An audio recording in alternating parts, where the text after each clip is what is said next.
এই ধানটাও ফাইটটা হারতাছে না পাকতাছে না, পানি করতেছে নদীর পানি। কি যে চিন্তা করলাম, চালের দাম যে দামই বাড়ছে কুন্ডা তো কুন্ডা করে খেত কাটানো যেত না। চিন্তায় তো মাথা ঘুরতেছে। বাড়ির এরম অভাব, চালের ধান পাকতেছে না, পানি তল করে বসেছে। যে এইবার বাউ তুফান উঠতেছে, ধান তো কিনে আল্লাহ জানে কাটা ফাইনে নাই। চিন্তা এখনো ভালো লাগতেছে না, চিন্তা আর ভালো লাগতেছে না। সারা খেতে নিয়ে পানি চলে যায়। বন্ধ পাকছে না, পানি পড়তেছে।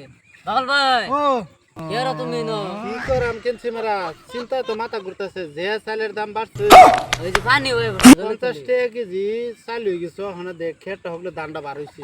হ্যাঁ, ওই যে হগলে বারণের বাদ দেব যদি পানি তল কইরালা, হ্যাঁ মনে কর কি যে করাম, মাথায় কাম করতেছে। তাই শেষ বেড়ে দাও জলি তলি পানি। সারা পানি পড়তেছে, মেঘের পানি আবার ইন্দা নদীর পানি উঠতেছে, বুঝছো? হ্যাঁ তখন এটা কি করাম, তো কাটানো যাইতো না, হলে দানটা বার হইলো। না যা আল্লাহর বা বুঝো না। মানে এই চিন্তায় মানে এখন কি যে করাম, যেহেতু পানি গেল আঙ্গুটি যায় ডাইরেক্ট ফুট না, তা তো কিন্তু ফিল কম পড়ছে। এবার আঙ্গুটি ডাইরেক্ট পানি দল করে যা আরো হয় না, খেত দেখি কি করুন। যাও যাই।